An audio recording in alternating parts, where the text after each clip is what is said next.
révélé au peuple béninois. Le dimanche 19 novembre dernier seulement, à Soklobo, dans la commune de Dassa, le mouvement politique Les Pépinières d'Olivier Bokor se préoccupe d'ores et déjà au positionnement de ses soldats sur l'ensemble du territoire national. À cet effet, les membres de la coordination nationale ont entamé depuis ce samedi 16 décembre 2023 l'installation officielle des équipes de coordination par département. Et c'est l'Atlantique 1, réuni par les communes d'Alada, de Pomassé, de Ouida, de Tofo et de Tori, qui a eu le privilège d'accueillir la délégation pour la première escale de son périple. Pour le président du comité d'organisation, leur leader, Olivier Bokor, est l'homme le mieux indiqué pour prendre les rênes du pays à l'issue de l'élection présidentielle de 2026. Ce que soutient et renchérit le coordonnateur exécutif national en se basant sur la caricature d'une histoire biblique. En effet, mesdames et messieurs, Monsieur Olivier Bokor incarne les idéaux de leadership,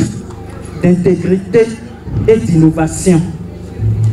Son engagement pour le progrès et son dévouement à l'égard du bien-être de notre nation sont les piliers sur lesquels nous souhaitons bâtir notre avenir commun. Après ce bref rappel des raisons qui motivent le choix de leur mouvement politique sur la personne d'Olivier Bokor, l'équipe de la coordination exécutive départementale de l'Atlantique 1 a été présentée au grand public. Pour que les choses se passent bien dans les règles de l'art, il y a eu un homme dynamique, discret, intelligent, super rassembleur, du nom de Monsieur Adjovi Octave. C'est le coordonnateur exécutif départemental de l'Atlantique 1. Octave Adjovi, puisque c'est de lui qu'il s'agit, est celui qui aura la responsabilité de coordonner les travaux du mouvement au sein de cette région départementale. Conscient de l'enjeu et des défis qui les attendent, son équipe et lui, il remercie tout de même les leurs pour la confiance à placer en eux et rassure. Je sais que c'est une grande responsabilité. C'est un défi que j'ai et que nous avons à relever. Nous en sommes vraiment conscients. Et nous vous promettons que vous n'en serez jamais déçus.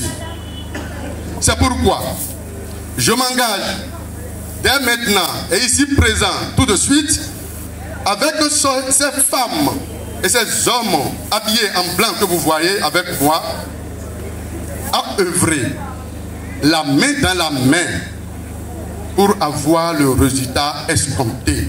Et cela, comme les abeilles d'une ruche, nous allons le porter.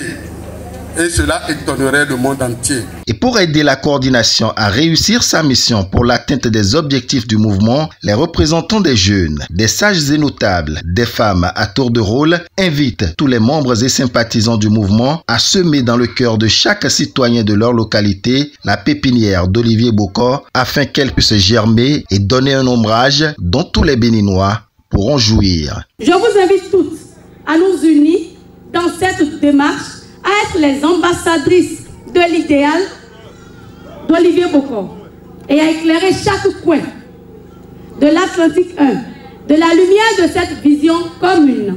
Nous devons nous mobiliser. Nous devons nous mobiliser, nous devons nous activer pour le porter. Et c'est ça que nous sommes en train de semer ce soir. C'est cette mobilisation que nous sommes en train de semer ce soir. Vous, maman, vous devenez aujourd'hui des ambassadrices de porter la bonne nouvelle dans nos familles respectives. Faire de l'Atlantique 1 une terre fertilisante à la graine d'Olivier Bokor, c'est désormais la mission qui a été assignée à Octave Adjovi et ses 10 collaborateurs. La délégation de la coordination nationale conduite par Jean-Claude Nyolonfon mettra quant à elle le cap sur la cité des Aïnonvi ce dimanche 17 décembre, toujours pour le même exercice.